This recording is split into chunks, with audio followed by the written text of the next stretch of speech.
ఇక ఈరోజు నాగర్ కర్నూలు జిల్లా ప్రధాన వార్తలు చూసినట్టయితే బల్మూరు మండలం అనంతవరం సమీపంలో ఈరోజు ఉమామహేశ్వర లిఫ్ట్ ఇరిగేషన్ ఫేజ్ 1లో భాగంగా పోలీసు బలగాలతో సర్వేకు వచ్చినటువంటి అధికారులు అక్కడ పంట పొలాల్లో ఉన్నటువంటి సొంత భూములకు సంబంధించినటువంటి రైతులు అడ్డుకున్నటువంటి పరిస్థితి కనిపించింది. ఎట్టి పరిస్థితుల్లో ప్రాణాలు పోయినా సరే మా భూముల్లో సర్వేలు చేయనివ్వం, ప్రాజెక్టుకు మా భూములు ఇవ్వమని చెప్పేసి గతంలోనే చెప్పామని చెప్పేసి ఎలాంటి చెప్పా పెట్టకుండా అధికారులు పోలీసు బలగాలతో మళ్ళీ మా భూములకు ఇప్పుడు విత్తనాలు వేసుకునే టైంలో దుక్కు దున్నుకునే టైంలో ఎట్లా వస్తారని చెప్పేసి కూడా వాళ్ళు నిలదీసినటువంటి పరిస్థితి కనిపించింది. కాంగ్రెస్ ప్రభుత్వం అధికారంలోకి వస్తే భూములు లాక్కోమని చెప్పేసి ప్రాజెక్టులకు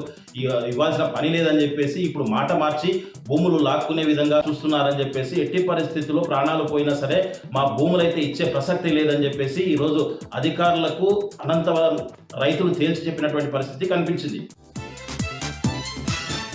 మరొక వార్త చూసినట్టయితే నిన్న కల్వకుర్తి పోలీస్ సర్కిల్ పరిధిలో జాతీయ రహదారి పైన జరిగినటువంటి లారీ బైక్ ప్రమాదంలో జూపల్లి గ్రామానికి చెందినటువంటి చరణ్ అనే యువకుడు అక్కడికక్కడే మృతి చెందాడు. అతను మృతి చెంది కూడా 24 గంటలు గడిచినప్పటికీ లారీకి సంబంధించినటువంటి వాళ్ళు కానీ ఎవరు కూడా సహాయం అడిగినప్పటికీ కూడా వాళ్ళు రెస్పాండ్ కాకపోవడంతో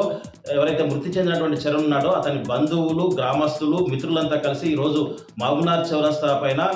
గంటన్నరకు పైగా ధర్నాతో రాస్తారోకో చేయడంతో ఎక్కడి వాహనాలు అక్కడ నిలిచిపోవడంతో భారీగా ట్రాఫిక్ జామ్ అయింది. దీంతో పోలీసులు అక్కడికి చేరుకొని వాళ్ళకు సంజాయించి చెప్పినప్పటికీ కూడా మాకు న్యాయం జరిగే వరకు కూడా ఇక్కడి నుంచి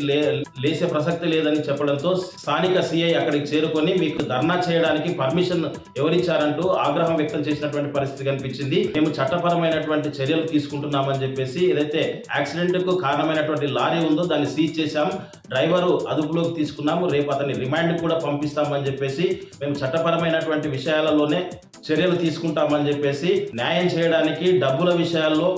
ఇప్పించడానికి పోలీసుకి ఎలాంటి సంబంధం లేదని చెప్పేసి ఆయన చెప్పడంతో ఎట్టి పరిస్థితుల్లో మాకు న్యాయం చేయించాలని చెప్పేసి కూడా వాళ్ళు ఒకవైపు బాధితులు పట్టుబట్టినప్పటికీ మీ ఇష్టమైతే ధర్నా ఎంతసేపు చేస్తారో చేసుకోండి, ఈరోజు మొత్తం కూర్చోండి, రేపటి వరకైనా కూర్చోండి, ఏం చేసినా సరే మేము చట్టపరమైనటువంటి చర్యలు తీసుకుంటాం, ట్రాఫిక్ జామ్ చేసి ప్రజలను ఇబ్బందులకు గురి చేస్తే మీపైన కూడా చర్యలు తీసుకుంటామని చెప్పేసి బాధితులను సిఐ హెచ్చరించినటువంటి పరిస్థితి కనిపించింది. మరొక వార్త చూసినట్టయితే రాష్ట్ర హైకోర్టు ఆదేశానుసారం నాగర్ కర్నూలు జిల్లా న్యాయ సేవా అధికార సంస్థ ఆధ్వర్యంలో జిల్లా కోర్టు ప్రాంగణంలో ఈరోజు ప్రపంచ పర్యావరణ దినోత్సవం జరిగింది. ఈ సందర్భంగా జిల్లా ప్రధాన న్యాయమూర్తి రమాకాంత్ పాల్గొని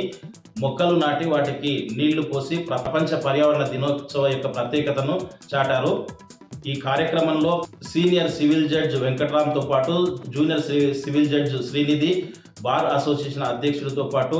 కక్షిదారులు, పలువురు న్యాయవాదులు, న్యాయ సేవా సిబ్బంది కూడా ఈ కార్యక్రమంలో పాల్గొన్నారు.